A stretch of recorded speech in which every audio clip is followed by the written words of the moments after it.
acompanhar. 1 João, capítulo 1, versos de 1 a 4.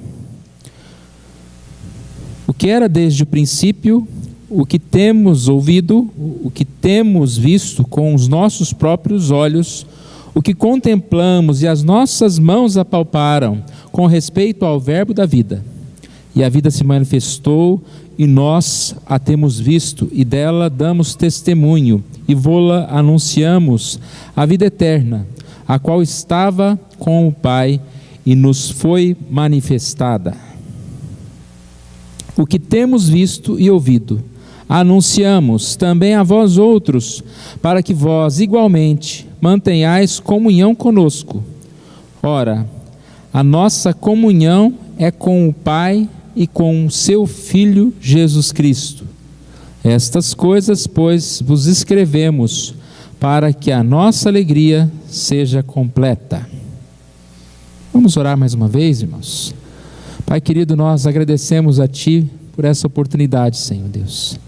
Te louvamos pela Tua palavra, te louvamos porque ela anuncia Jesus, anuncia a salvação, a nossa união contigo, ó Deus. Que possamos ouvir esse testemunho de João e assim também, ó Deus, observarmos essas verdades, fugindo daquilo que nos separa do Senhor, aprendendo, ó Deus, mais e mais a confiar, a entender, ó Deus, o ministério de Jesus. Pai amado, nos abençoe e fale conosco, nós oramos em nome de Jesus. Amém.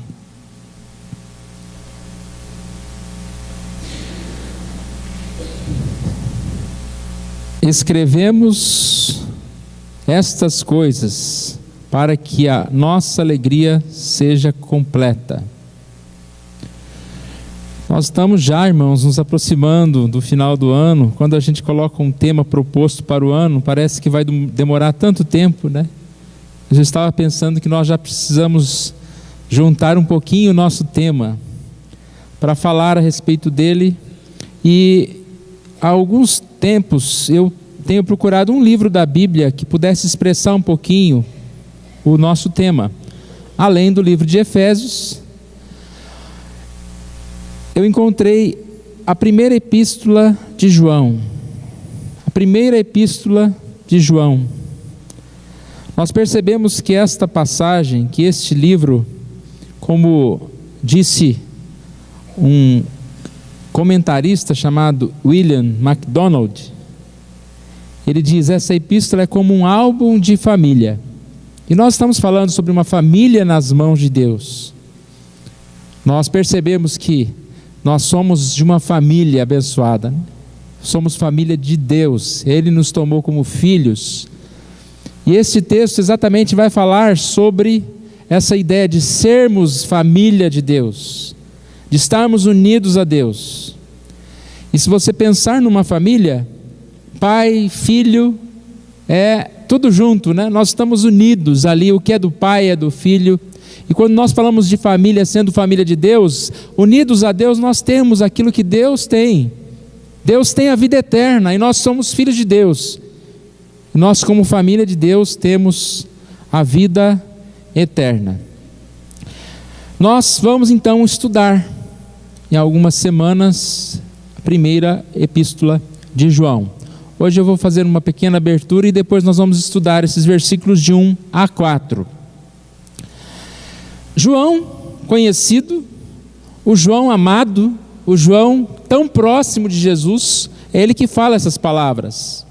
Temos ouvido, temos visto, ele e os seus apóstolos, que testemunharam de Jesus. Se a gente perceber a diferença do Evangelho de João para a primeira de João, nós vamos perceber que o Evangelho de João foi escrito para incrédulos a fim de despertá-los à salvação. Você encontra essa ideia em João 30, 31, o Evangelho de João. Lá diz: estes, porém, foram registrados para que creiais que Jesus é o Cristo, Filho de Deus, e para que crendo tenhais vida em seu nome. Então João foi escrito para pessoas que não criam, aos incrédulos, para que eles viessem a crer. E 1 João? 1 João foi escrito para aqueles que já têm fé, para que eles tivessem firmeza na sua fé. Isso a gente vê em 1 João 5,13. Escrevi-lhes essas coisas a vocês que creem no nome do Filho de Deus, para que vocês saibam que têm a vida eterna. O João foi escrito para aqueles que ainda não creram, para que eles viessem a crer. E 1 João foi escrito para aqueles que creem, para que eles pudessem firmar a sua fé. Nós costumamos dizer que 1 João é o livro base para ter certeza de salvação, para se aprender sobre o tema certeza de salvação. E esse é o tema muito oportuno. É interessante que alguém pode dizer, mas nós temos certeza de salvação. O crente tem que ter certeza de salvação. Mais ou menos, né? Não é que tem que ter. Nós temos a salvação. E se esse texto foi escrito para aqueles que já creram, mas para que eles tivessem a certeza, é porque tinha gente que sabia, que cria, mas não tinha esta certeza. Para que vocês venham a ter essa certeza. Esse tema é muito importante, irmãos. 2 perigos nós corremos em relação a este tema. Um é aquela ideia de ter a salvação e não ter a certeza de salvação. Pessoas que já tiveram encontro com Jesus, que têm a sua salvação, que conhecem a Jesus, que conhecem a Bíblia, que creem em Jesus, mas não sei por que, talvez uma insegurança em relação a um pecado cometido, uma insegurança em relação a dúvidas, a um afastamento, a um esfriamento espiritual, por vários motivos não tem essa certeza. Então isso é um problema. Ter a salvação e não ter a certeza de salvação. É um problema porque nós podemos ter tanta paz, viver com Deus, nos alegrar com Deus. E tantas pessoas, mesmo tendo a salvação, vivem cheias de dúvidas, sem desfrutar a grande bênção, que é essa paz com Deus. Limitando assim a sua fé, a sua esperança. Por causa de não ter certeza, às vezes se converte várias vezes, Todo apelo se converte. Vamos ver se dessa vez vai. Não, nós precisamos crer e precisamos firmar nessa certeza. Um outro problema em relação à certeza de salvação é aquele que tem a certeza, mas talvez não tenha a salvação. Aquele que tem muita confiança. Isso tem bastante, irmãos. Igrejas repletas de gente que estão ali dizendo que creem em Deus, são de Deus. Mas será que tem essa certeza de salvação? E tem a salvação? Então existem aquelas pessoas que estão firmadas na sua certeza, mas precisam realmente confirmar em Jesus. Então o nosso resumo aqui de 1 João, ele quer lidar com esta ideia. Eu disse que a primeira epístola de João fala acerca da certeza de salvação. E como que João preparou para falar sobre esse tema para nós? João apresenta provas, vamos dizer assim, irrefutáveis, que identificam um indivíduo verdadeiramente salvo. É como se ele apresentasse alguns testes para que a gente pudesse lhe comparar, para ver se a gente realmente tem essa salvação. Você, talvez, quando busca uma profissão, você vai lá fazer um teste de afinidade, algum teste para perceber se você tem afinidade para determinada profissão. E é claro que a gente pode sim, a partir de algumas proposições aqui de 1 João, entender um pouquinho sobre essa salvação e confirmar, confirmar que nós estamos diante de Deus. Então 3 coisas aparecem aqui, 3 provas. Você está salvo? Você está certo disso? Então vamos ver essas 3 provas. A primeira prova, vamos chamar de prova doutrinária. 1 João, se você permanecer com a sua Bíblia aberta, você pode ler. 1 João capítulo 2, versículo 22 e 23. Prova doutrinária. Quem é o mentiroso, senão aquele que nega que Jesus é o Cristo? Este é o anticristo, o que nega o Pai e o Filho. Todo aquele que nega o Filho, esse não tem o Pai. Aquele que confessa o Filho, tem igualmente o Pai. João está falando num contexto de gnosticismo, de pessoas que negavam Jesus como homem, como Deus, pessoas que criam que Jesus era criatura e não um Deus eterno. Nós vamos ver isso logo mais. Mas a questão doutrinária é a primeira questão que nós temos que relevar em relação à nossa salvação. Você crê que Jesus Cristo é o Deus, é o Senhor? Você crê que Jesus Cristo é o Deus Pai, o Deus Filho? Você crê que Jesus Cristo se encarnou, se tornou homem, tinha essas duas naturezas, divina, humana? Isso faz parte da nossa fé, da questão da nossa doutrina. Cremos na morte de Jesus, cremos na ressurreição de Jesus. Então aqueles que não creem em Jesus, não creem na salvação, não creem na ressurreição, como podem ser salvos? Nós precisamos passar nesse primeiro teste, né? A certeza vem a partir desta crença. Ninguém pode ser salvo negando a doutrina da natureza divina humana de Cristo. Jesus Cristo não é um meio Deus, meio homem, mas Jesus Cristo é o Deus homem. Jesus Cristo é o nosso Senhor e Salvador. Então nós precisamos crer nisso.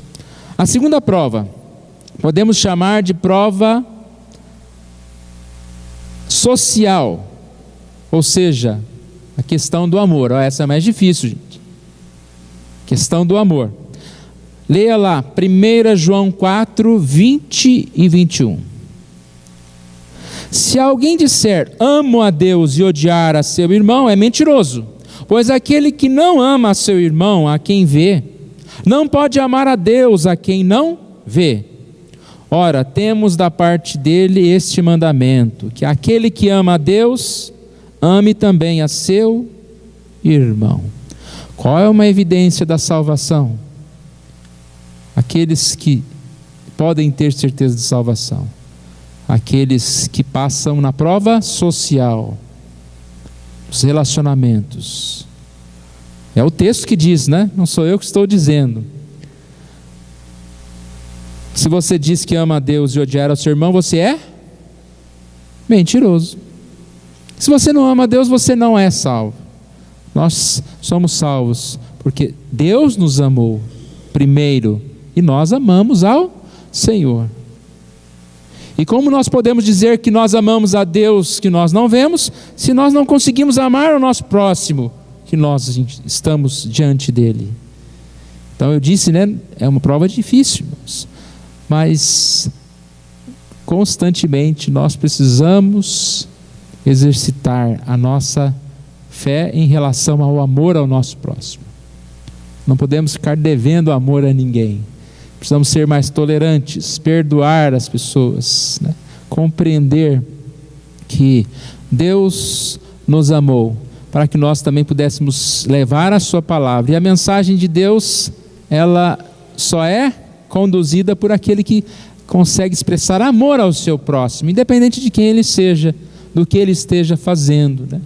Nós encontramos tantos testemunhos de pessoas que foram maltratadas, que tiveram até pessoas mortas na família e conseguem amar aquela pessoa que o maltratou, que matou seus familiares. Por quê?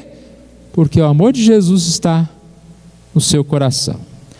Quem não ama não é nascido de Deus. Quem não ama permanece nas trevas. Quem não ama permanece na morte. Quem não ama jamais viu a Deus, porque Deus é amor. A terceira prova, vamos chamar de prova moral, ou seja, a questão da obediência a Deus. 1 João 2,4 diz: aquele que diz, eu conheço, e não guarda os seus mandamentos, é mentiroso, e nele não está a verdade. Prova moral: eu conheço a Deus e não guarda os seus mandamentos. Quem conhece a Deus busca guardar os seus mandamentos.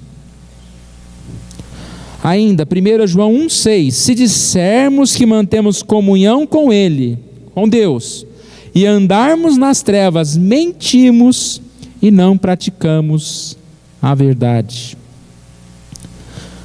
Nós precisamos ter um credo que sintoniza-se com a nossa vida.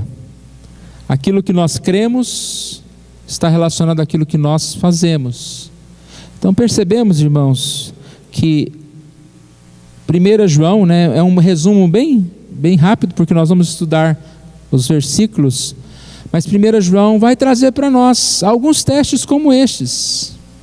Nós queremos e dizemos: não, eu sou salvo, eu tenho certeza da minha salvação. Ou estamos em dúvida: não sei. Quais são algumas dessas provas? Prova doutrinária: eu creio em Jesus, como meu Salvador e Senhor, creio em Deus como o meu Pai, Jesus como o Filho que veio em carne, homem, Deus. Eu sou salvo porque eu creio, minha doutrina, eu creio na palavra de Deus, no que a palavra de Deus ensina. Eu vivo socialmente relacionando com meu irmão em amor, eu consigo amar meu próximo, eu sou salvo, porque eu fui atingido pelo amor de Deus, e eu busco amar meu próximo. Eu estou buscando obedecer a Deus, eu sou salvo, porque a salvação transforma o meu coração. Repare que isso aqui não é uma lista com uma receita: faça isso, faça isso, faça isso, você será salvo. Quem fizer isso será salvo. Não, aqui é um teste, porque aquele que foi salvo vai viver assim, vai viver bem doutrinariamente, vai viver bem os relacionamentos e vai viver bem moralmente. Então eu não tenho que inverter, que a pessoa pode tentar fazer todas essas coisas e ainda assim não estar diante de Deus. Nós percebemos então que é um livro muito atual. Embora ele está falando aqui num contexto de falsos mestres, aqui a gente percebe que, como o tempo ia passando, aquilo que ia acontecendo na igreja, como acontece em muitos lugares, o amor ia se esfriando. Pessoas que estavam lá começavam a ser envolvidos por doutrinas de fora. Esse tal gnosticismo, que era a valorização da mente, do pensamento, eram práticas que acreditavam que o corpo é mau, a mente é boa, o corpo é mau, aquela ideia de prisão, Eu acho que, se a gente for pensar, é o contrário, O nosso corpo é tão bom, ele sofre tanto por causa da nossa cabeça, por causa da nossa alma, mas eles criam ao contrário, eles criam que o corpo é mau. Por isso eles não acreditavam que Jesus podia ter um corpo,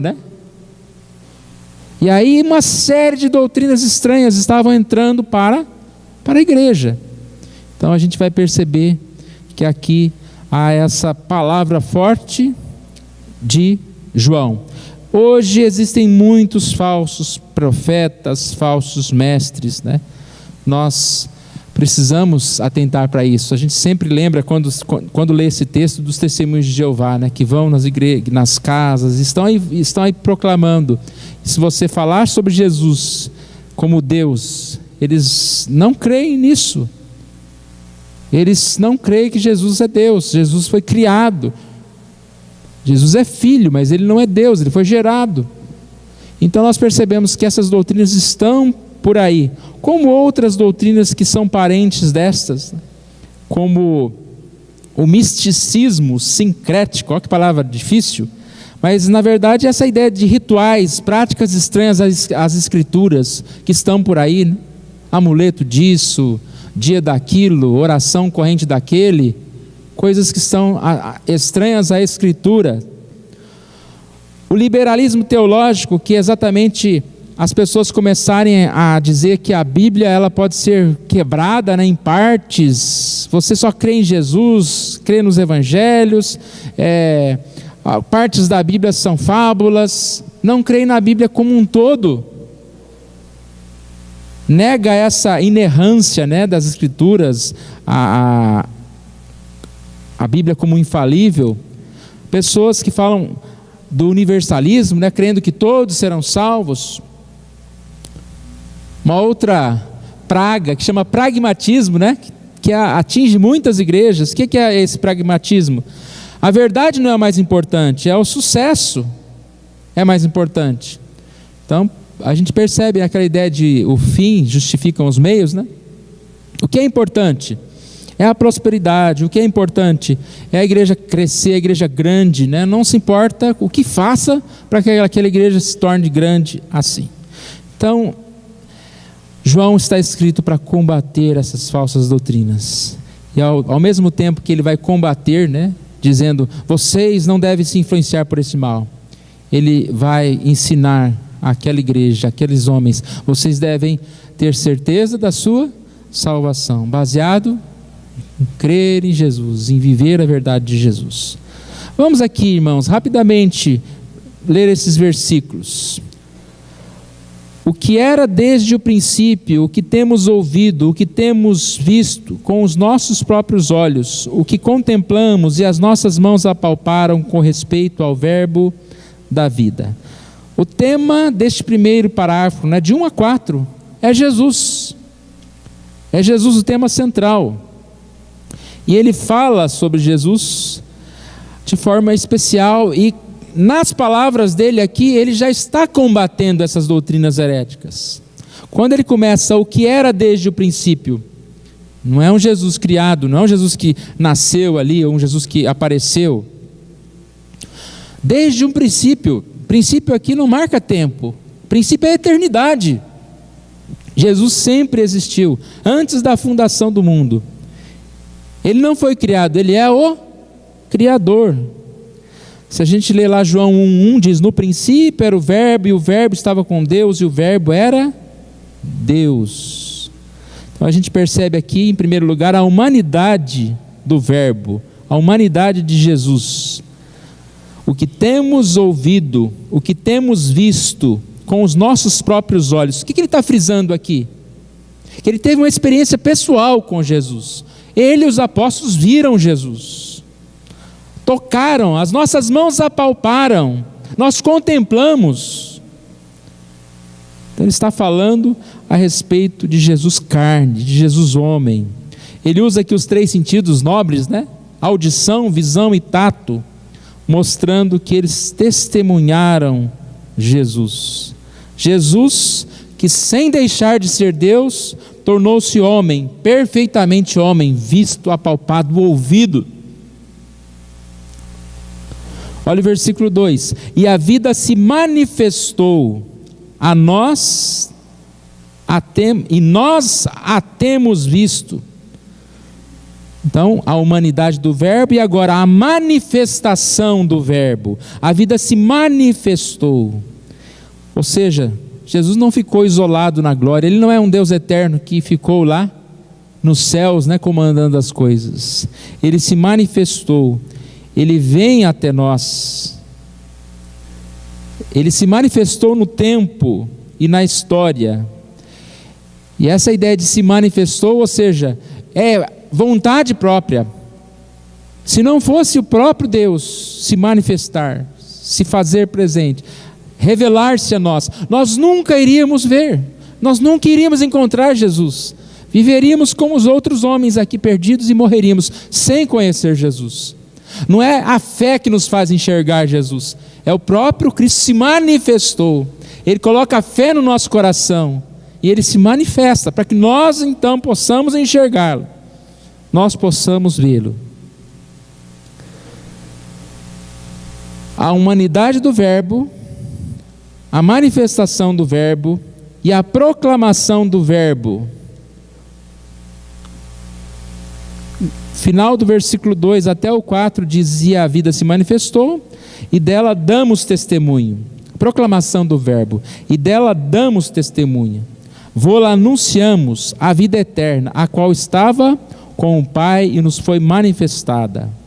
O que temos visto e ouvido, anunciamos também a vós outros, para que vós igualmente mantenhais comunhão conosco. Ora, a nossa comunhão é com o Pai e com o seu Filho, Jesus Cristo. Estas coisas, pois, vos escrevemos para que a vossa alegria seja completa. Essa experiência com Jesus,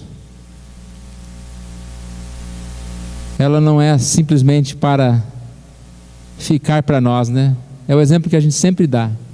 Quando você conhece alguma coisa muito boa, você quer contar para os outros. Lá vou eu com a comida, né?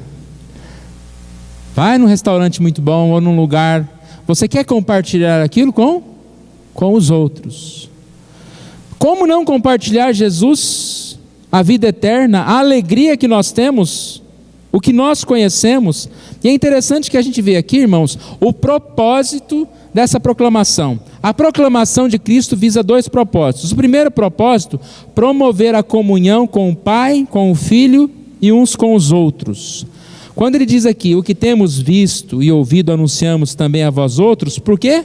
Para que vós igualmente mantenhais comunhão conosco. A base da nossa comunhão é o quê? É Jesus, é a palavra, é o conhecimento de Deus. A doutrina é a base da verdadeira comunhão. O reverendo Augusto Nicodemos disse num dos seus comentários: muitos acreditam que ela se baseia primariamente em trabalhos, a comunhão, está falando sobre a comunhão. Muitos acreditam que ela se baseia primeiramente em trabalhos conjuntos de evangelização, obras de caridade, shows gospel, marcha para Jesus ou luta em defesa dos direitos humanos. Acreditam erradamente que definições doutrinárias e exatidão teológica levam à divisão entre os crentes. Acreditam erradamente. O que ele está dizendo? Às vezes a gente fala, para a gente ter comunhão, vamos fazer um jantarzinho? Aí a gente vai ter comunhão.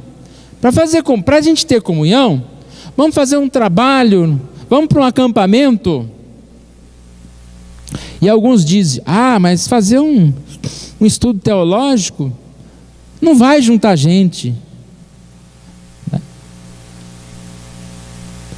Mas orar, aprender a Bíblia, não vai dar certo. Vamos fazer um lanche, né? Aí vai ter comunhão. Essa comunhão do show, do lanche, é uma comunhão rasa, vazia. Porque se não tiver uma comunhão doutrinária junto, logo se esfalece tudo, se vai. Ou então você vai ficar a vida inteira numa igreja social, uma igreja que faz programações sociais, vazios da palavra. Agora, quando a gente estuda a Bíblia, irmãos, nós vamos tendo essa comunhão, entendimento, vamos andar juntos. Eu vou ouvir mais ali da palavra. Infelizmente, quando a gente faz alguma programação, mais doutrinária, às vezes as pessoas fogem. Vai fazer um debate. Não, esse negócio de debate, de teologia, não é bom. Nós precisamos aprender a palavra. E o que o texto está dizendo exatamente, essas coisas vos escrevemos o quê? Palavra. Para que vocês possam ter comunhão. Ouvimos, anunciamos, e a gente vai manter comunhão. Lembra que eu disse no início? Que essa é uma passagem que fala sobre família. Por quê? Porque à medida em que eu conheço mais e aprendo mais sobre o meu Deus, sobre o meu Pai, eu estou tendo mais comunhão com Ele e ao mesmo tempo comunhão com os meus irmãos.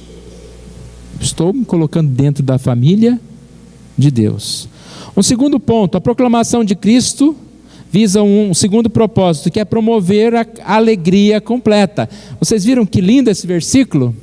Escrevemos estas coisas para que a nossa alegria seja completa. Aonde está a alegria? Na palavra, na doutrina sadia, na verdade. Porque imagine, irmãos, aqueles homens que estavam crendo que Jesus não era Deus. Que alegria que vai ter um povo desse? Um povo gnóstico que pensa o pensamento, um povo cheio de misticismo. Que alegria tem esse povo? É uma alegria de videogame, Enquanto está ali jogando ali, é uma emoção só. Depois que desliga, acabou. Essa é a alegria de muitos cultos, que tem aquela coisa ali que parece que está ligado. Está ligado. Desliga, acho que vai todo mundo para casa, acabou. Tem que voltar lá para carregar a bateria de novo, né? Aliás, culto não é para carregar a bateria. A gente carrega a bateria quando? Todo dia, né? Já pensou se você deixasse para carregar a bateria do seu celular só domingo na igreja? Você consegue fazer isso? Vamos combinar isso?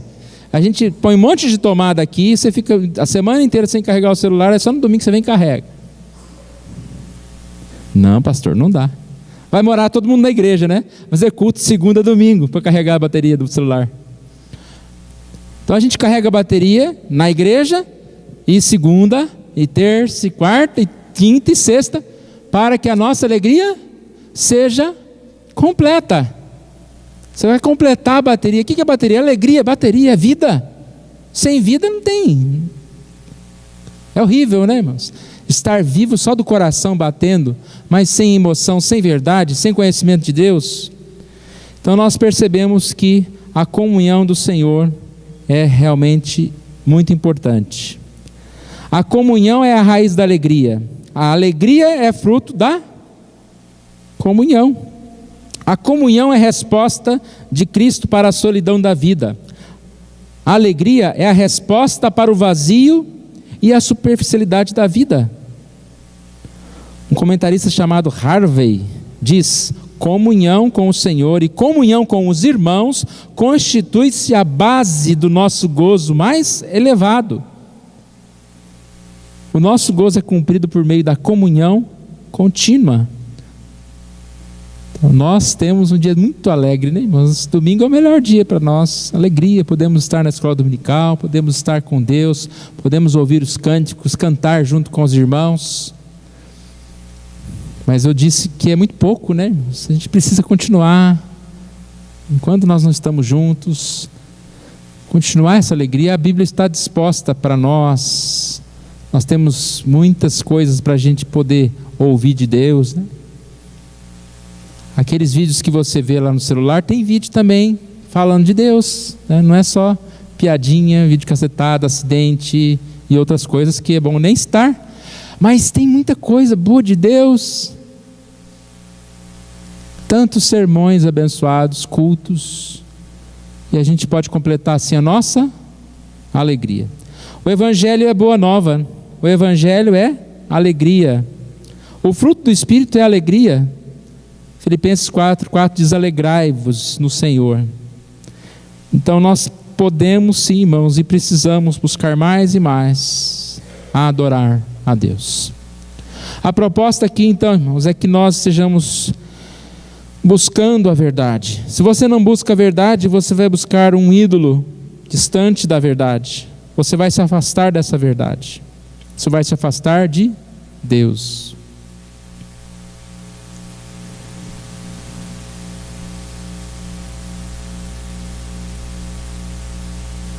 Primeira João, uma palavra para nós, irmãos, que fala de Jesus, que fala da salvação, que fala da verdade,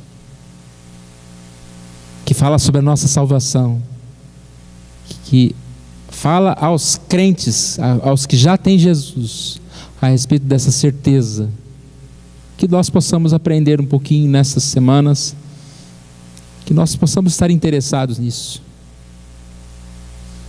conferindo nas Escrituras, se nós realmente estamos convertidos ou só convencidos, né? Se a nossa certeza está baseada na verdade, nos testes que a palavra de Deus impõe sobre nós, ou se essa certeza é uma certeza falsa. Ou o contrário, se os nossos medos, se nós estamos até na igreja, mas falar, acho que eu não sou salvo não, mas estou indo lá, né? Vou lá. Se os nossos medos estão todos errados, porque nós sim estamos salvos, apesar das dúvidas. Às vezes a pessoa confunde, né? Aprende assim, tem que ter certeza de salvação. Então, como eu não tenho certeza de salvação, é porque eu não sou salvo. É uma lógica totalmente errada. Precisamos e podemos ter certeza de salvação, mas não significa que porque você não tem certeza, você não é salvo. Tanto que esse texto foi escrito para aqueles que eram salvos, mas não tinham certeza.